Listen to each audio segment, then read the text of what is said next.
Hi എല്ലാവർക്കും നമസ്കാരം. Welcome to my channel. It's me Athira. നമ്മളിന്ന് മാനേജീരിയൽ ഇക്കണോമിക്സിൻ്റെ പ്രൈസ്, ഇൻകം, അഡ്വർടൈസ്മെൻറ്റ് എന്ന 3 ടോപ്പിക്കുകളാണ് നോക്കാൻ പോകുന്നത്. അപ്പോൾ ഇതിനു മുമ്പ് 2 ക്ലാസ്സുകൾ നമ്മൾ ഇട്ടിട്ടുണ്ടായിരുന്നു. അത് കാണാത്തവർ അതെന്തായാലും കാണാം. അതിൽ ഫസ്റ്റ് ക്ലാസ്സിൽ കുറച്ച് ടേംസും കാര്യങ്ങളൊക്കെ നമ്മൾ പറയുന്നുണ്ട്. ഇപ്പോൾ കോംപ്ലിമെൻ്ററി ഗുഡ്സ് എന്താണ്, സബ്സ്റ്റിറ്റ്യൂട്ട് എന്താണ് എന്നുള്ള കാര്യങ്ങൾ അത് ഇമ്പോർട്ടൻ്റ് ആണ്. അതെല്ലാവരും നോക്കി പഠിക്കണം. ഇനി മുതൽ ഡെയിലി 2 പാർട്ട് വീതം അല്ലെങ്കിൽ 2 വീഡിയോ വീതം ഇടാൻ വേണ്ടി ശ്രമിക്കുന്നുണ്ട്, രാവിലെയും വൈകുന്നേരവുമായിട്ട്. അപ്പം 30 മിനിറ്റ്, മാക്സിമം 30 മിനിറ്റ് വെച്ചിട്ടാണ് ഞാൻ ഇടാൻ വേണ്ടി ശ്രമിക്കുന്നത്. അപ്പം നിങ്ങൾക്ക് കാണാൻ വേണ്ടിയിട്ട് ഈസി ആകുമെന്ന് തോന്നുന്നു. അങ്ങനെ കുറച്ച് കുട്ടികൾ പറഞ്ഞു ലെങ്ത് അധികം കൂട്ടല്ലേന്ന്. അപ്പോൾ അങ്ങനെ 2 വീഡിയോ ആയിട്ട് ചെയ്യാൻ വേണ്ടി ശ്രമിക്കുക. അപ്പോൾ 2 വീഡിയോസും എല്ലാവരും കാണണം കേട്ടോ. ഒരു ദിവസം തന്നെ അപ്ലോഡ് ചെയ്യുന്ന 2 വീഡിയോസ് പാർട്ട് 1, പാർട്ട് 2 എന്ന രീതിയിലാണ്. ഇപ്പോൾ ക്ലാസ് 2ലെ പാർട്ട് 1 ആണിത്. ഇനിയും പാർട്ട് 2 വൈകുന്നേരം ആകുമ്പോഴത്തേക്ക് അപ്ലോഡ് ചെയ്യാം. അപ്പോൾ അതിനു മുമ്പ് എല്ലാവരും ഇത് കണ്ട് പഠിക്കുക. PDF നോട്ട്, ഇതിൻ്റെ PDF നോട്ട് ഞാൻ മാനേജീരിയൽ ഇക്കണോമിക്സ് ഫുള്ളായി തീർന്ന് കഴിയുമ്പോൾ ഇട്ട് തരാം കേട്ടോ. ഇത് ഫുള്ളായിട്ടാണ് PDF എടുത്തിരിക്കുന്നത്. അപ്പോൾ ഞാൻ ഫുള്ളായിട്ട് ഇട്ട് തരാം എല്ലാവർക്കും. അപ്പോൾ ഇത് തൽക്കാലം നിങ്ങൾ വീഡിയോ കണ്ട് പഠിക്കുക. അപ്പോൾ നമുക്ക് നേരെ ക്ലാസ്സിലേക്ക് പോകാം. കഴിഞ്ഞ ദിവസം ഇലാസ്റ്റിസിറ്റി ഓഫ് ഡിമാൻഡ് നമ്മൾ പഠിച്ചു. അതിൻ്റെ ടൈപ്സും പഠിച്ചു. പലതരം elasticity, perfectly inelastic, perfectly elastic, unitary എല്ലാം പഠിച്ചിട്ടുണ്ടായിരുന്നു. ഇന്ന് നമ്മൾ പ്രൈസ്, ഇൻകം, അഡ്വർടൈസ്മെൻറ്റ് ഈ 3 എണ്ണമാണ് പഠിക്കാൻ പോകുന്നത്. അപ്പോൾ ആദ്യം നമുക്കൊരു ഇൻട്രൊഡക്ഷൻ എന്ന രീതിയിൽ എന്തായിരുന്നു ഇലാസ്റ്റിസിറ്റി ഓഫ് ഡിമാൻഡ് എന്ന് നോക്കാം. എന്തായിരുന്നു ഇലാസ്റ്റിസിറ്റി ഓഫ് ഡിമാൻഡ് എന്ന് പറയുന്നത്? അതായത് ഡിമാൻഡിൻ്റെ ഡിറ്റർമിനൻസ് ആയ ഇപ്പോൾ പ്രൈസ് ആവാം, ഇൻകം ആവാം, അങ്ങനെയുള്ള കാര്യങ്ങളിൽ ചേഞ്ച് സംഭവിക്കുമ്പോൾ ഒരു കമ്മോഡിറ്റിയുടെ ഡിമാൻഡിൽ ഉണ്ടാവുന്ന റേറ്റ് ഓഫ് ചേഞ്ചിനെയാണ് നമ്മൾ എന്ത് പറയുക, ഇലാസ്റ്റിസിറ്റി എന്ന് പറയുന്നത്. അതാണ് ഇവിടെ കൊടുത്തിരിക്കുന്നത്. Elasticity of demand refers to the rate of change in demand for a commodity in response to the change in the demand determinants. പിന്നെ അതെങ്ങനെ കാണിക്കും? It shows the percentage change in demand due to 1% change in demand determinants. Demand ഡിറ്റർമിനൻസിൽ 1% change സംഭവിക്കുമ്പോൾ ഡിമാൻഡിന് എന്തോരം percentage change സംഭവിക്കുന്നു എന്നതാണ് ഇവിടെ കാണിക്കുന്നത്. ഇവിടെ നമുക്ക് കൈൻഡ്സ് ഓഫ് ഇലാസ്റ്റിസിറ്റി പഠിക്കാനുണ്ട്. ഏതൊക്കെയാണ്? Price elasticity, income elasticity and advertisement. ഇത് 3 നമ്മുടെ സിലബസിൽ ടോപ്പിക്കായിട്ട് തന്നിട്ടുണ്ട്. പിന്നെ ലാസ്റ്റ് 1 ക്രോസ് ഇലാസ്റ്റിസിറ്റി, അത് പറഞ്ഞിട്ടില്ല, പക്ഷേ നമുക്കത് ചെറിയൊരു ടോപ്പിക്, അതും നോക്കിയിട്ട് പോവാം. ഓക്കെ, ആദ്യം എന്താണ് പ്രൈസ് ഇലാസ്റ്റിസിറ്റി എന്ന് പറയുന്നത്? Price elasticity is also known as demand elasticity. Price ഇലാസ്റ്റിസിറ്റീനെ അറിയപ്പെടുന്ന വേറെ പേരാണ് ഡിമാൻഡ് ഇലാസ്റ്റിസിറ്റി. എന്തുകൊണ്ടാണ്? നമ്മളെപ്പോഴും ലോ ഓഫ് ഡിമാൻഡ് ഒക്കെ പറയുമ്പോൾ എന്താണ്? പ്രൈസ് കുറയുമ്പോൾ ഡിമാൻഡ് കൂടുന്നു, പ്രൈസ് കൂടുമ്പോൾ ഡിമാൻഡ് കുറയുന്നു എന്ന രീതിയിലാണ് പറയുന്നത്.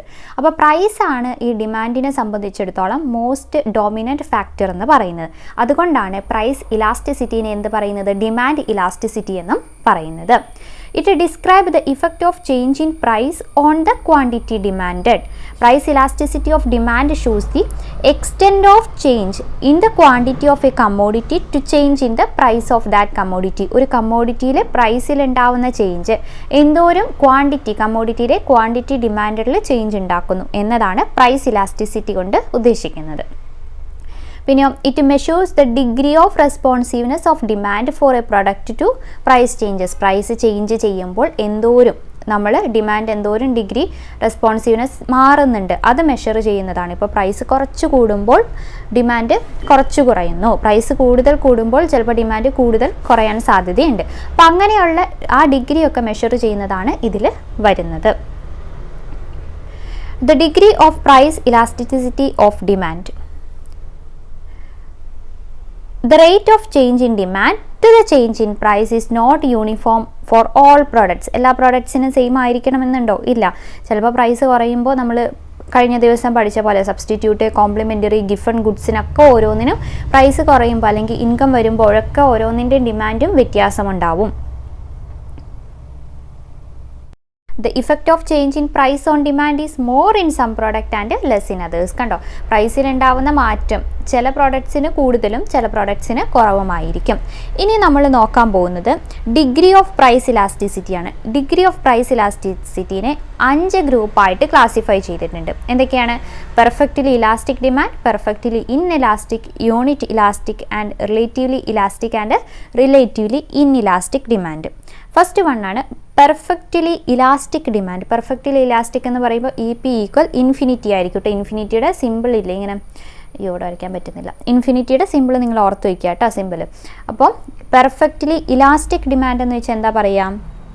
When the demand for a product changes infinitely due to small change in price. അതായത് പ്രൈസിൽ ചെറിയൊരു ചേഞ്ച് സംഭവിച്ചാലും ഡിമാൻഡിന് കുറേ അധികം ചേഞ്ച് സംഭവിക്കുന്നു. അപ്പോൾ പ്രൈസ് ഒരു 10 എന്നുള്ളത് 5 രൂപയായിട്ട് കുറഞ്ഞു കഴിഞ്ഞാലും എന്താണ്, ഡിമാൻഡിന് അതിനിരട്ടി ചേഞ്ച് സംഭവിക്കുന്നു. അതിനെയാണ് പെർഫെക്റ്റ്ലി ഇലാസ്റ്റിക് ഡിമാൻഡ് എന്ന് പറയുന്നത്. പിന്നെ ഇവിടെ ഡിമാൻഡ് കർവ് എങ്ങനെയായിരിക്കും? The demand curve in this case will be A straight line horizontal. Straight line horizontal ആയിരിക്കും. അതായത് ഇപ്പം നമുക്ക് ക്വാണ്ടിറ്റി എന്ന് പറഞ്ഞ് ഇവിടെ ഒരു ഓയും എക്സും ഉണ്ടെന്ന് വിചാരിക്കുക. OX ആണ്. അതിൻ്റെ നേരെ ഹൊറിസോണ്ടൽ ആയിട്ടായിരിക്കും D വരുന്നത്. D എന്ന് വെച്ച് കഴിഞ്ഞാൽ ഡിമാൻഡ് വരുന്നത്. ഓക്കെ, അപ്പോൾ പെർഫെക്റ്റ്ലി ഇലാസ്റ്റിക് ഡിമാൻഡ് എന്ന് പറയുന്നത് ഇൻഫിനിറ്റി ആണ്, ഓർത്ത് വയ്ക്കുക. അതെങ്ങനെയാണ്? ഹൊറിസോണ്ടൽ സ്ട്രെയിറ്റ് ലൈൻ ആയിരിക്കും ഡിമാൻഡ് കർവ് ഉണ്ടാവുന്നത്. അടുത്തതാണ് perfectly inelastic demand. EP equal 0 ആണ് വരുന്നത്. When the quantity demanded of a product remain unaffected by the change in price, it is perfectly inelastic. ഇവിടെ എന്താ പറയുക, പ്രൈസിന് എന്ത് ചേഞ്ച് സംഭവിച്ചാലും ക്വാണ്ടിറ്റി ഡിമാൻഡ് എന്ത് തന്നെയായിരിക്കും? അൺചേഞ്ച്ഡ് ആയിട്ട് അങ്ങനെ തന്നെ നിൽക്കുന്നത്, അതിനെ അഫക്റ്റ് ചെയ്യില്ല എന്ന്. ഓക്കെ, അതാണ് പെർഫെക്റ്റ്ലി ഇൻഇലാസ്റ്റിക് എന്ന് പറയുന്നത്.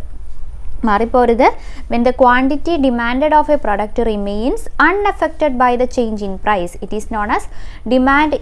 The demand is perfectly inelastic എന്ന് പറയുന്നത്. പ്രൈസിന് എന്ത് ചേഞ്ചസ് സംഭവിച്ചാലും, ഫോർ എക്സാമ്പിൾ പറയുകയാണെങ്കിൽ നമ്മൾ ഗ്രാഫ് വരയ്ക്കുമല്ലോ, ഗ്രാഫ് Y ആക്സിസും X ആക്സിസും ഓർത്ത് വയ്ക്കുക, ജസ്റ്റ് മനസ്സിലൊന്ന് കാണാം. അതിൽ OP എന്ന് പറയുന്നതാണ് നമ്മുടെ പ്രൈസ്. ഇപ്പോൾ പ്രൈസ് കുറഞ്ഞു, P1 ആയിട്ട് കുറഞ്ഞു എന്ന് വിചാരിക്കുക. OP ആണ് നമ്മുടെ പ്രൈസ്. അപ്പോൾ Pയുടെ നേരെ താഴെയല്ലേ P1 എഴുതുക, അപ്പോൾ P1 ആയിട്ട് കുറഞ്ഞു എന്ന് വിചാരിക്കാം. അപ്പോൾ ഡിമാൻഡിന് എന്തെങ്കിലും വ്യത്യാസം വരുമോ എന്നാണ് ചോദിക്കുന്നത്. ഡിമാൻഡിന് ഒരു വ്യത്യാസവും വരുന്നില്ലെങ്കിൽ അതെന്താണ്? അത് പെർഫെക്റ്റ്ലി ഇൻഇലാസ്റ്റിക് ഡിമാൻഡാണ്. ഡിമാൻഡിന് വ്യത്യാസം വരുന്നില്ല, അതുകൊണ്ടാണ് ഇൻഇലാസ്റ്റിക് ഡിമാൻഡ് എന്ന് പറയുന്നത്. അപ്പോൾ EP എത്രയായിരിക്കും? EP ഈക്വൽ 0 ആയിരിക്കും. ഓക്കെ, ഇനി ഇവിടെ എന്താണ്? വെർട്ടിക്കൽ ആയിട്ട് ഡിമാൻഡ് കർവ് എങ്ങനെയായിരിക്കും? Demand curve will be a vertical straight line parallel to OY axis. OY എന്ന് പറഞ്ഞാൽ Y ആക്സിസിലുള്ളത് കേട്ടോ. അപ്പോൾ വെർട്ടിക്കൽ ആയിട്ടായിരിക്കും ഇവിടെ ഡിമാൻഡ് കർവ് വരുന്നത്. അടുത്തത് യൂണിറ്റ് ഇലാസ്റ്റിസിറ്റി. EP ഈക്വൽ 1 എന്തായിരിക്കും? when the demand change is proportional to change in price, the elasticity is unity. Demand എന്തോരം ചേഞ്ച് ചെയ്യുന്നുണ്ടോ അതിനനുസരിച്ച് തന്നെ പ്രൈസ് ചേഞ്ച് ചെയ്യുന്നു. അല്ല, പ്രൈസ് എന്തോരം ചേഞ്ച് ചെയ്യുന്നുണ്ടോ അതിനനുസരിച്ച് തന്നെ ഡിമാൻഡ് ചേഞ്ച് ചെയ്യുന്നു. അതിനെയാണ് യൂണിറ്റ് ഇലാസ്റ്റിസിറ്റി EP ഈക്വൽ 1 എന്ന് പറയുന്നത്. പിന്നെ ഇവിടെ വേറൊരു കാര്യമുള്ളത്, ഇത് നമ്മുടെ റെക്റ്റാങ്കുലർ ഹൈപ്പർബോള എന്നാണ് പറയുന്നത് കേട്ടോ. ഇതിൻ്റെ ഫിഗറിന് റെക്റ്റാങ്കുലർ ഹൈപ്പർബോള എന്ന് പറയുന്നത് എന്തുകൊണ്ടാണെന്ന് വെച്ച് കഴിഞ്ഞാൽ നമുക്കറിയാം, ഇപ്പം പ്രൈസ് നമ്മൾ ഒരെണ്ണം ഫിക്സ് ചെയ്തു, OP എന്ന് പറഞ്ഞൊരു പ്രൈസ് ഫിക്സ് ചെയ്തപ്പോൾ നമുക്ക് കിട്ടിയ ഡിമാൻഡ് രേഖപ്പെടുത്തി ഗ്രാഫ് നിങ്ങൾ മനസ്സിൽ ആലോചിക്കണം കേട്ടോ. പിന്നെയോ അല്ലെങ്കിൽ P1 എന്ന് പറഞ്ഞ് ആ ഗ്രാഫിൽ തന്നെ നമ്മളൊരു പ്രൈസ് രേഖപ്പെടുത്തി, അപ്പോൾ പ്രൈസ് കുറഞ്ഞതായിട്ട് രേഖപ്പെടുത്തി. അപ്പോൾ എന്താണ്? ഡിമാൻഡ് കുറച്ച് കൂടി. അപ്പോൾ അങ്ങനെ വരുമ്പോൾ നമ്മളൊരു റെക്റ്റാങ്കിളായിട്ട് വരയ്ക്കുമ്പോൾ ആ 2 റെക്റ്റാങ്കിളും ഏകദേശം സെയിം ഏരിയ ആയിരിക്കും. അപ്പം നമുക്ക് അതിൽ നിന്ന് കിട്ടുന്ന ആ ഗ്രാഫ് ഉണ്ടല്ലോ, അതിനെയാണ് റെക്റ്റാങ്കുലർ ഹൈപ്പർബോള എന്ന് പറയുന്നത്. അപ്പോൾ യൂണിറ്റ് ഇലാസ്റ്റിസിറ്റി എന്ന് പറയുന്നത് EP ഈക്വൽ 1 ആണെന്ന് ആലോചിക്കുക. പിന്നെ പ്രൈസിന് എന്തെങ്കിലും ചേഞ്ച് സംഭവിച്ചാൽ അതിന് പ്രൊപ്പോർഷണൽ ആയിട്ടായിരിക്കും ഡിമാൻഡിന് ചേഞ്ച് സംഭവിക്കുക.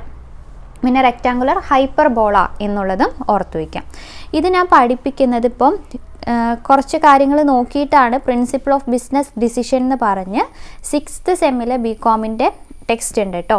അതിലുണ്ട്, ഇത് ഡീറ്റെയിൽ ആയിട്ടുണ്ട്, ഫിഗറൊക്കെ വെച്ചിട്ടുണ്ട്. ഇത് MG യൂണിവേഴ്സിറ്റിയുടെയാണ്. ആ ടെക്സ്റ്റ് റെഫർ ചെയ്തിട്ടാണ് ഞാൻ പഠിപ്പിക്കുന്നത്, അല്ലാതെ കുറച്ച് ഗൂഗിൾ ചെയ്തിട്ടൊക്കെയാണ്. അപ്പോൾ ആ ടെക്സ്റ്റ് ഉള്ളവർ ആ ടെക്സ്റ്റ് വെച്ചിരുന്ന് പഠിക്കുക. ഇനി അടുത്തതാണ് relatively elastic demand. EP is greater than 1. എന്തുകൊണ്ടാണെന്ന് നോക്കി.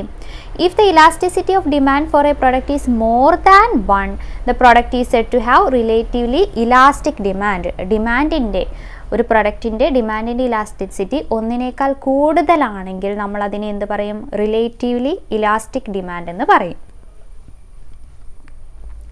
Here change in demand is more than proportionate to the change in price. പ്രൈസിലുണ്ടാവുന്ന ചേഞ്ചിനേക്കാളും കൂടുതലായിരിക്കും ഇവിടെ ഡിമാൻഡിനുണ്ടാവുന്ന ചേഞ്ച്. അപ്പോൾ E P equal greater than 1. Okay, the last elasticity ആണ് റിലേറ്റീവ്ലി ഇൻഇലാസ്റ്റിക് ഡിമാൻഡ്. ഇവിടെ E P is less than 1 ആയിരിക്കും. ഇന്ന് മറ്റേതിൻ്റെ നേരെ ഓപ്പോസിറ്റ് എന്താണ്?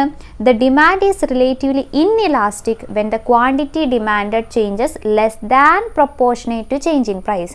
പ്രൈസിനേക്കാളും കുറവായിട്ടായിരിക്കും ഇവിടെ ഡിമാൻഡിനുണ്ടാവുന്ന ചേഞ്ചസ്. അതാണ് ഇൻഇലാസ്റ്റിക്, റിലേറ്റീവ്ലി ഇൻഇലാസ്റ്റിക് എന്ന് പറയുന്നത്. അതാണ് E P is less than 1 എന്ന് പറയുന്നത്. ഓക്കെ, അപ്പോൾ ഇത്രയാണ് പ്രൈസ് ഇലാസ്റ്റിസിറ്റിയുടെ കൈൻഡ്സ് നമുക്ക് പഠിക്കാനുള്ളത്. ഇനി measurement of price elasticity of demand. ഏതൊക്കെയാണ് measurement? First one, point elasticity method, total expenditure method, arc elasticity method. ഇത് ജസ്റ്റ് ഒന്ന് നോക്കിപ്പോയാൽ മതി കേട്ടോ. എന്തൊക്കെയാണ് നമ്മൾ എന്താ പഠിക്കുന്നത്? മെത്തേഡ്സ് ആണ് പഠിക്കുന്നത്. ഏതൊക്കെ മെത്തേഡ്സ് ആണ് സാധാരണ price elasticity of demand measure ചെയ്യാൻ വേണ്ടി യൂസ് ചെയ്യുന്നത് എന്നാണ് പഠിക്കുന്നത്. ഏതൊക്കെയാണ്? Point elasticity, total expenditure method, പിന്നെ ആർക്ക് ഇലാസ്റ്റിസിറ്റി മെത്തേഡ്. എന്താണ് പോയിൻ്റ് ഇലാസ്റ്റിസിറ്റി മെത്തേഡ് എന്ന് പറയുന്നത്? This method is used to measure elasticity of demand for small changes in price. ചെറിയ ചേഞ്ചസ് ഉണ്ടെങ്കിൽ അത് മെഷർ ചെയ്യാൻ വേണ്ടിയിട്ടാണ് നമ്മൾ പോയിൻ്റ് ഇലാസ്റ്റിസിറ്റി യൂസ് ചെയ്യുന്നത്. അതെങ്ങനെ കണ്ടുപിടിക്കാമെന്ന് നോക്കിയേ. E P equal percentage change in quantity demanded divided by percentage change in price. അപ്പോൾ പോയിൻ്റ് എന്ന് പറയുമ്പോൾ എന്താ ആലോചിക്കുക? ചെറിയ വ്യത്യാസം. For small changes in price നമ്മൾ ഇലാസ്റ്റിസിറ്റി ഓഫ് ഡിമാൻഡ് മെഷർ ചെയ്യുന്ന ആ മെത്തേഡിനെയാണ് പോയിൻ്റ് ഇലാസ്റ്റിസിറ്റി മെത്തേഡ് എന്ന് പറയുന്നത്. രണ്ടാമത്തേതാണ് total expenditure method. In this method, elasticity of demand is measured by comparing total expenditure on the commodity before and after the price change. Price change-ന് ശേഷം എന്താണ് total എക്സ്പെൻഡിച്ചറിൽ വന്ന മാറ്റം അത് കമ്പയർ ചെയ്ത് അത് മെഷർ ചെയ്യുന്നതാണ് ഇവിടെ ടോട്ടൽ എക്സ്പെൻഡിച്ചർ മെത്തേഡിൽ. ഓക്കെ, അതായത് ടോട്ടൽ എക്സ്പെൻഡിച്ചർ കമ്പയർ ചെയ്ത് അത് മെഷർ ചെയ്യും. ഇലാസ്റ്റിസിറ്റി എങ്ങനെയാണ്? പ്രൈസ് കൂടിക്കഴിഞ്ഞ് പ്രൈസ് കുറഞ്ഞു കഴിഞ്ഞ് എങ്ങനെയൊക്കെയാണ് നമ്മൾ മെഷർ ചെയ്യും. അതിനെയാണ് ടോട്ടൽ എക്സ്പെൻഡിച്ചർ മെത്തേഡ് എന്ന് പറയുന്നത്. ടോട്ടൽ എക്സ്പെൻഡിച്ചർ മെത്തേഡിൽ 3 പോസിബിലിറ്റീസ് ആണുള്ളത്. If with a fall in price, total expenditure on the commodity increases. Price കുറയുമ്പോൾ ടോട്ടൽ എക്സ്പെൻഡിച്ചർ എന്ത് ചെയ്യുന്നു? കൂടുന്നു. And with a rise in price total expenditure decreases. Price കൂടുമ്പോൾ total expenditure കുറയുന്നു. Elasticity of demand said to be greater than unity. ഇവിടെ greater than യൂണിറ്റിയാണ് elasticity of demand വരുന്നത്. ഇനി അടുത്തത് അത് ഒന്നാമത്തെ കേട്ടോ. ഇനി രണ്ടാമത്തെ നോക്കി, fall in price total expenditure decreases. മറ്റേതിന് നേരെ ഓപ്പോസിറ്റ് ആണ്. fall in price, പ്രൈസ് കുറയുമ്പോൾ ടോട്ടൽ എക്സ്പെൻഡിച്ചർ കുറയുന്നു. റൈസ് ഇൻ പ്രൈസ് ആവുമ്പോൾ ടോട്ടൽ എക്സ്പെൻഡിച്ചർ കൂടുന്നു. അങ്ങനെ വരുമ്പോൾ ഇലാസ്റ്റിസിറ്റി ഓഫ് ഡിമാൻഡ് എന്ത് പറയും? ലെസ് ദാൻ യൂണിറ്റി എന്ന് പറയും. Less than unity. Third one, if the total expenditure on a commodity remain the same in spite of rise or fall in price. Price കൂടിയാലും കുറഞ്ഞാലും total expenditure മാറുന്നില്ല. അത് equal to unity ആയിരിക്കും. Okay, ഇതൊക്കെ compare ചെയ്ത് നമുക്ക് പഠിക്കാൻ പറ്റുമല്ലോ. യൂണിറ്റി എന്താണെന്ന് പറയുമ്പോൾ തന്നെ ഇ പി ഈക്വൽ 1 എന്നുള്ളത് നമുക്ക് കിട്ടും. അപ്പോൾ അത് പ്രൈസിൻ്റെ ആയാലും ഡിമാൻഡിൻ്റെ ആയാലും ഇൻകത്തിൻ്റെ ആയാലും അതങ്ങനെ തന്നെ ആയിരിക്കും. ഇനി തേർഡ് മെത്തേഡാണ് arc elasticity method. The point method of measuring price elasticity of demand is relevant provided we consider minute changes in price and demand. അല്ലേ, പോയിന്റ് എന്ന് പറയുമ്പോൾ നമ്മൾ പറഞ്ഞു ഒരു സ്മോൾ ചേഞ്ച്, പ്രൈസിൽ ഉണ്ടാവുന്ന സ്മോൾ ചേഞ്ച് വച്ചിട്ട് ഡിമാൻഡിൽ ഉണ്ടാവുന്ന ചേഞ്ച് ആണ് ഏതിൽ പറയുന്നത്? പോയിന്റ് ഇലാസ്റ്റിസിറ്റി മെത്തേഡിൽ പറയുന്നത്. അങ്ങനെയാണ് ആർക്ക് elasticity മെത്തേഡിലോ it is used to measure the elasticity of demand over a substantial range of demand curve rather than at a point on it. Point മാത്രമല്ല ആ ഡിമാൻഡ് കർവിൻ്റെ സബ്സ്റ്റാൻഷ്യൽ റേഞ്ച് എടുത്തിട്ടായിരിക്കും നമ്മളിത് മെഷർ ചെയ്യുന്നത്. The change price here is so big that it keeps the 2 points on the demand curve quite apart. Arc signifies a segment or portion of the demand curve between 2 points. Arc എന്ന് പറയുന്നത് എന്താണ്? 2 പോയിന്റ്സിൻ്റെ, ഇപ്പോൾ 2 point ഉണ്ട്, അതിൻ്റെ ഇടയിലുള്ള ഒരു demand curve, ആ സെഗ്മെൻറ്റിനെയാണ് ആർക്ക് എന്ന് പറയുന്നത്. അപ്പം അങ്ങനെയുള്ള സ്ഥലത്ത് നമ്മൾ മെഷർ ചെയ്യുന്നതിനെയാണ് ഇത് ആർക്ക് ഇലാസ്റ്റിസിറ്റി മെത്തേഡ് എന്ന് പറയുന്നത്. ഓക്കെ, അപ്പോൾ നമ്മൾ പ്രൈസ് ആണ് പഠിച്ച, പ്രൈസ് ഇലാസ്റ്റിസിറ്റി ആയിരുന്നു ഒന്നാമത്തത്. ഇനി രണ്ടാമത്തതാണ് ഇൻകം ഇലാസ്റ്റിസിറ്റി. എങ്ങനെയാണ് ഇൻകം ഇലാസ്റ്റിസിറ്റി വരുന്നത്? പ്രൈസാണ് ഏറ്റവും ഡോമിനൻറ്റ് ഫാക്ടർ എന്ന് നമ്മൾ ആദ്യം പഠിച്ചു. പക്ഷേ അത് കൂടാതെ തന്നെ അടുത്ത ഡോമിനൻറ്റ് ഫാക്ടറാണ് ഇൻകം എന്നും പറയുന്നത്, അല്ലേ? ഇൻകം കൂടുമ്പോൾ നമുക്ക് ചില ഗുഡ്സ്, ചില കമ്മോഡിറ്റീസൊക്കെ വാങ്ങാനുള്ള ചാൻസ് കൂടും, അപ്പോൾ അതിൻ്റെ ഡിമാൻഡ് കൂടും, അല്ലേ? അങ്ങനെയൊക്കെ വരും. അപ്പോൾ ഇൻകം എന്ന് പറയുന്നത് ഡിമാൻഡിനെ ഇൻഫ്ലുവൻസ് ചെയ്യുന്ന ഒരു ഇമ്പോർട്ടൻറ്റ് ഫാക്ടറാണ്. The rate of change in quantity demanded due to change in the income of consumer is known as income elasticity. അതായത് ഇൻകത്തിലുണ്ടാവുന്ന ഒരു കൺസ്യൂമറിൻ്റെ ഇൻകത്തിലുണ്ടാവുന്ന ചേഞ്ച് കൊണ്ട് ക്വാണ്ടിറ്റി ഡിമാൻഡിലുണ്ടാവുന്ന ചേഞ്ചിനെയാണ് ഇൻകം ഇലാസ്റ്റിസിറ്റി എന്ന് പറയുന്നത്. ഇൻകം കൂടുമ്പോൾ നമ്മൾ ഗുഡ്സ്, കമ്മോഡിറ്റി വാങ്ങാനുള്ള ചാൻസസ് കൂടും, ഡിമാൻഡ് കൂടും. ഇൻകം കുറയുമ്പോൾ ചിലപ്പോൾ ഡിമാൻഡ് കുറയും, അല്ലേ? അപ്പോൾ അത് ഡിഫറെൻറ്റ് കൈൻഡ്സ് ഓഫ് ഗുഡ് അനുസരിച്ചും ഇരിക്കും. ഇപ്പോൾ കോംപ്ലിമെൻ്ററി, പിന്നെന്താണ് substitute good, Giffen good, normal good. ആ ഗുഡ്സ് എന്തൊക്കെയാണെന്നുള്ളത് നമ്മൾ ഫസ്റ്റ് ഈ ലോ ഓഫ് ഡിമാൻഡ് പറയുന്ന ഏറ്റവും ആദ്യത്തെ മാനേജീരിയൽ ഇക്കണോമിക്സിൻ്റെ ഫസ്റ്റ് വീഡിയോയിൽ പറഞ്ഞിട്ടുണ്ട്. ആ ഗുഡ്സ് എന്തായാലും പഠിക്കുക, അത് മനസ്സിലാക്കിയിട്ട് വേണം ഇതിലേക്ക് വരാൻ. Income elasticity of demand means the ratio of percentage change in the quantity demanded to the percentage change in income. ഇൻകത്തിൽ ഉണ്ടാവുന്ന പെർസെൻറ്റേജ് ചേഞ്ച് കൊണ്ട് ക്വാണ്ടിറ്റി ഡിമാൻഡിൽ ഉണ്ടാവുന്ന പെർസെൻറ്റേജ് ചേഞ്ച് എത്രയാണ്, ആ റേഷ്യോനെയാണ് നമ്മൾ എന്ത് പറയുക? ഇൻകം ഇലാസ്റ്റിസിറ്റി ഓഫ് ഡിമാൻഡ് എന്ന് പറയുന്നത്. Normally larger the income of consumer greater will be the quantity demanded, അല്ലേ? സാധാരണ രീതിയിൽ നമ്മുടെ ഇൻകം കൂടുമ്പോൾ ക്വാണ്ടിറ്റി ഡിമാൻഡും കൂടുന്നു. അതുകൊണ്ട് income and quantity demanded is positive. ഇൻകവും ക്വാണ്ടിറ്റി ഡിമാൻഡും എങ്ങനെയാണ്? പോസിറ്റീവാണ്. അപ്പോൾ നോർമലി പ്രൈസും ക്വാണ്ടിറ്റി ഡിമാൻഡും തമ്മിലുള്ളത് എങ്ങനെയാണ്? ഇൻവേഴ്സ് ആണ്, അല്ലേ? പ്രൈസ് കുറയുമ്പോഴാണ് സാധാരണ ഡിമാൻഡ് കൂടുന്നത്. പിന്നെ ഇതൊന്ന് ശ്രദ്ധിച്ചേ, the income elasticity is negative in the case of inferior good. Inferior ഗുഡിൻ്റെ കേസിലാണെങ്കിൽ ഇൻകം ഇലാസ്റ്റിസിറ്റി എന്തായിരിക്കും? നെഗറ്റീവ് ആയിരിക്കും. എന്തുകൊണ്ടാണ്? It is because an increase in the consumers income induces him to go for superior goods. അതായത് നമ്മുടെ income കൂടുമ്പോൾ inferior goods നമ്മൾ വേണ്ടാന്ന് വെച്ചിട്ട് എന്തിലേക്ക് മാറും? നമ്മൾ സുപ്പീരിയർ ഗുഡ്സിലേക്ക് മാറും. അപ്പോൾ ഇൻകം കൂടുമ്പോൾ ഇൻഫീരിയർ ഗുഡ്സ് എന്ത് ചെയ്യും? താഴേക്ക് പോകും. അതുകൊണ്ടാണ് അവിടെ ഇൻകം ഇലാസ്റ്റിസിറ്റി നെഗറ്റീവാണ്. ഇൻഫീരിയർ ഗുഡ്സിലെ ഇൻകം ഇലാസ്റ്റിസിറ്റി നെഗറ്റീവാണ് പറയുന്നത്. ഓക്കെ, ഇതിലും എന്തൊക്കെയുണ്ട്? ഈ മെത്തേഡ്സ് തന്നെയുണ്ട്. പോയിൻ്റ് ഇലാസ്റ്റിസിറ്റി മെത്തേഡൊക്കെ, പിന്നെന്താണ് ആർക്ക് ഇലാസ്റ്റിസിറ്റി മെത്തേഡ്, ഇൻകം ഇലാസ്റ്റിസിറ്റിയിലും വരുന്നുണ്ട്. ഇപ്പോൾ പ്രൈസ് ഇലാസ്റ്റിസിറ്റിയിൽ നമ്മൾ 3 മെത്തേഡ് പഠിച്ചു, അല്ലേ? അപ്പോൾ ഇൻകം ഇലാസ്റ്റിസിറ്റിയിൽ ഏതൊക്കെ മെത്തേഡ്സ് ആണെന്ന് നോക്കി. ഒന്നാമത്തേത് പോയിൻ്റ് ഇലാസ്റ്റിസിറ്റി മെത്തേഡ്. ഇവിടെ പെർസെൻറ്റേജ് വെച്ചാണ് പറയുന്നത്, ശ്രദ്ധിക്കണേ. This method may be used when the change in income is less than 20%.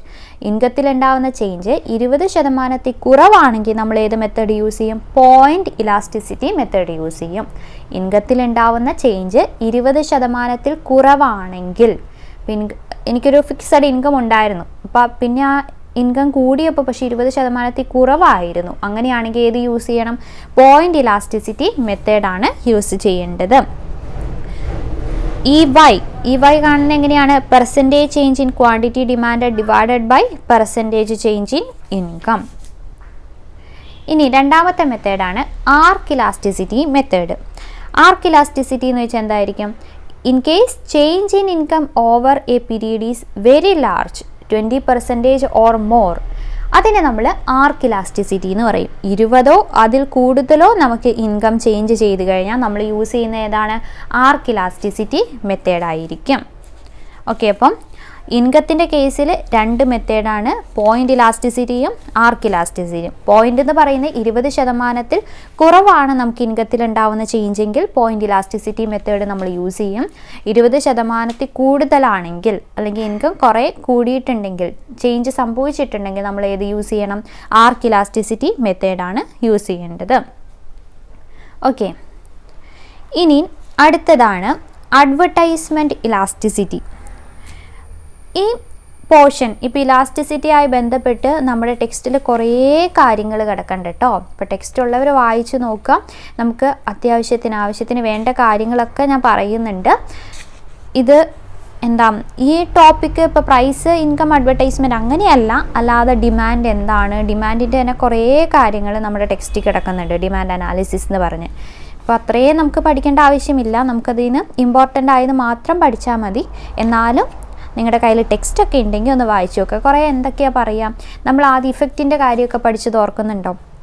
First ചാപ്റ്ററിൽ അങ്ങനത്തെ കാര്യങ്ങൾ പറയുന്നുണ്ട്. പിന്നെ ഡിമാൻഡ് ഡിറ്റർമിനൻസിൻ്റെ ഇപ്പോൾ പ്രൈസ്, ഇൻകം അങ്ങനെയൊക്കെയുള്ള കാര്യങ്ങൾ.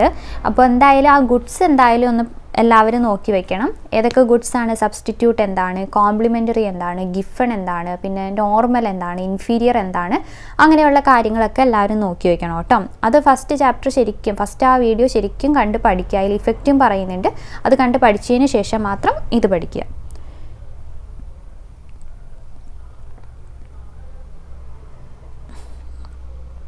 അടുത്തത് അഡ്വർടൈസ്മെൻറ്റ് ഇലാസ്റ്റിസിറ്റി. എന്താണ് അഡ്വർടൈസ്മെൻറ്റ് ഇലാസ്റ്റിസിറ്റി കൊണ്ട് ഉദ്ദേശിക്കുന്നത്? നമുക്കറിയാം, ഇപ്പോൾ അഡ്വർടൈസ്മെൻറ്റ് അല്ലെങ്കിൽ പ്രൊമോഷണൽ ഇതിന് വേണ്ടിയിട്ട് നമ്മൾ യൂസ് ചെയ്യും അല്ലേ. ഇവിടെ നോക്കി, most of the business firm spend a huge amount for advertisement and promotional expense. അതുകൊണ്ടാണ് it is because advertisement create demand. അതുകൊണ്ടാണ് അഡ്വർടൈസ്മെൻറ്റ് ഡിമാൻഡ് ഉണ്ടാക്കുന്നു എന്ന് നമ്മൾ പറയുന്നത്. The power of advertisement to create a demand is not limitless. A firm can be benefited by adding to advertisement only when the additional revenue that result because of advertisement is more than the additional expenditure. നമുക്ക് അഡ്വർടൈസ്മെൻറ്റിന് വേണ്ടി നമ്മൾ ചിലവാക്കുന്ന ആ additional എക്സ്പെൻഡിച്ചറിനേക്കാളും കൂടുതൽ നമുക്ക് revenue കിട്ടുകയാണെങ്കിൽ എന്താണ്, advertising കൊണ്ട് ഒരു ഫേമിന് ബെനിഫിറ്റ് ഉണ്ടായി എന്ന് പറയാൻ വേണ്ടി സാധിക്കും. ഇനി എന്താണ് അഡ്വർടൈസ്മെൻറ്റ് ഇലാസ്റ്റിസിറ്റി എന്ന് പറയുന്നത്? എന്ന് പറയൂ കേട്ടോ. അഡ്വർടൈസ്മെൻറ്റ് ഇലാസ്റ്റിസിറ്റിനെ എന്ത് പറയും? എന്ന് പറയും.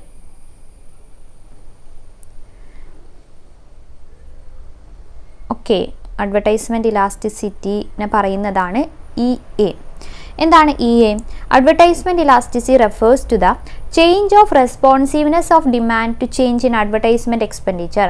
അഡ്വർടൈസ്മെൻറ്റ് എക്സ്പെൻഡിച്ചറിൽ ഉണ്ടായ ചേഞ്ച് കൊണ്ട് ഡിമാൻഡിൻ്റെ ഡിഗ്രി ഓഫ് റെസ്പോൺസീവ്നെസ്സിൽ എന്തൊക്കെ ചേഞ്ച് സംഭവിച്ചു. ഇപ്പോൾ അഡ്വർടൈസ്മെൻറ്റ് കൂടിയത് കൊണ്ട് കുറേ ഡിമാൻഡ് കൂടിയോ എന്നുള്ള കാര്യമാണ് ഇവിടെ അഡ്വർടൈസ്മെൻറ്റ് ഇലാസ്റ്റിസിറ്റിയിൽ നമ്മൾ നോക്കുന്നത്. Then advertisement elasticity is also known as promotional elasticity. Advertisement elasticity എന്ത് പറയും? പ്രൊമോഷണൽ ഇലാസ്റ്റിസിറ്റി എന്ന് പറയും. അപ്പോൾ അഡ്വർടൈസ്മെൻ്റ് ആയി ബന്ധപ്പെട്ടുള്ള പോയിന്റ്സ് നോക്കിയേ. മെത്തേഡ് ഏതൊക്കെയാണ്? ഒന്നാമത്തെ പോയിന്റ് ഇലാസ്റ്റിസിറ്റി മെത്തേഡാണ്. പോയിന്റ് ഇലാസ്റ്റിസിറ്റി കണ്ടുപിടിക്കേണ്ടത് percentage change in sales divided by percentage change in advertisement expenditure. Percentage change in sales divided by percentage change in advertisement expenditure. Since the increase in advertisement expenditure causes increase in sales, the advertisement expenditure is positive. അല്ലേ? Advertisement expenditure കൊണ്ട് നമുക്ക് sales കൂടുകയാണെങ്കിൽ, demand കൂടി sales കൂടുകയാണെങ്കിൽ advertisement elasticity എന്താണെന്ന് പറയും? നമ്മൾ പോസിറ്റീവാന്ന് പറയും. അപ്പോൾ advertisement expenditure കൂടി, നമ്മുടെ സെയിൽസും കൂടി. സെയിൽസ് കൂടുന്ന എന്തുകൊണ്ടായിരിക്കും? ഡിമാൻഡ് കൂടിയുണ്ടല്ലേ. അപ്പോൾ ഡിമാൻഡ് കൂടി, അപ്പോൾ കൂടുതൽ ആൾക്കാർ വന്ന് സാധനങ്ങളെ വാങ്ങിച്ചു.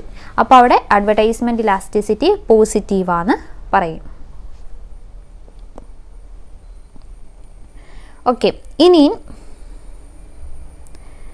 അടുത്തതാണ് ക്രോസ് ഇലാസ്റ്റിസിറ്റി ഓഫ് ഡിമാൻഡ്.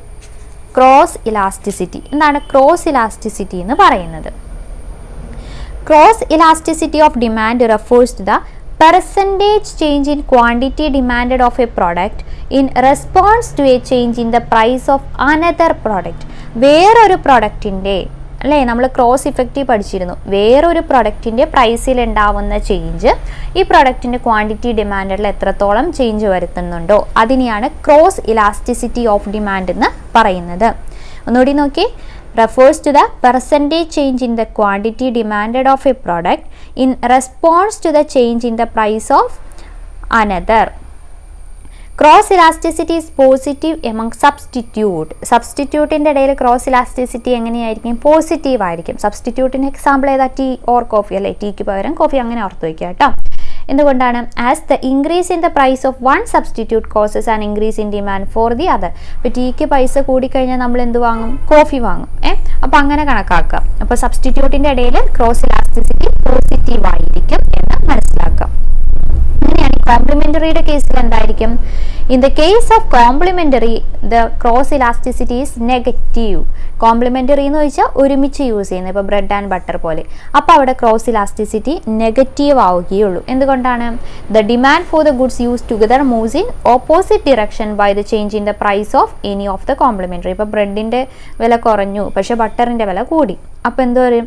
അവിടെ ഒരു ഓപ്പോസിറ്റ് ഡയറക്ഷനിലാണ് രണ്ട് ഗുഡ്സിൻ്റെയും ഡിമാൻഡ് പോകുന്നത്. അതുകൊണ്ട് ക്രോസ് ഇലാസ്റ്റിസിറ്റി നെഗറ്റീവ് ആയിരിക്കും. ഓക്കെ, അപ്പം നമുക്ക് ഇന്ന് ഇത്രയും പഠിക്കാം. അടുത്ത വീഡിയോയായിട്ട് ബാക്കിയിടാം. അപ്പോൾ അതിനു മുമ്പ് ഏറ്റവും ഫസ്റ്റ് വീഡിയോ നമ്മുടെ മാനേജറിയൽ എക്കണോമിക്സ് തുടങ്ങിയപ്പോൾ ഉള്ള വീഡിയോ എല്ലാവരും കാണുക. അത് കണ്ടിട്ട് അതിലെ ടേംസ് ഒക്കെ പഠിച്ചതിന് ശേഷം മാത്രം ഇതിലേക്ക് വരിക കേട്ടോ. അപ്പോൾ കുറച്ചുകൂടി പെട്ടെന്ന് തന്നെ മനസ്സിലാവും. പിന്നെ ടെക്സ്റ്റ് ഇല്ലാത്തവർ ഞാൻ ഇതിൻ്റെ PDF ഇല്ലേ, നമ്മൾ ഈ മാനേജറിയൽ എക്കണോമിക്സ് തീർന്നിട്ട് ഒരുമിച്ചിടാം കേട്ടോ. രണ്ട് മൂന്ന് ഇതുകൊണ്ട് തീരും. അപ്പം ഞാൻ അടുത്തൊരു വീഡിയോ ഇപ്പോൾ തന്നെ ഇടും. ഇപ്പോഴല്ല, കുറച്ച് വൈകുന്നേരം ആകുമ്പോഴത്തേക്ക് ഇടും.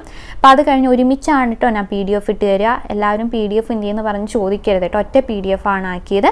അപ്പോൾ ഞാൻ ഒരുമിച്ചിട്ട് തരാം കേട്ടോ.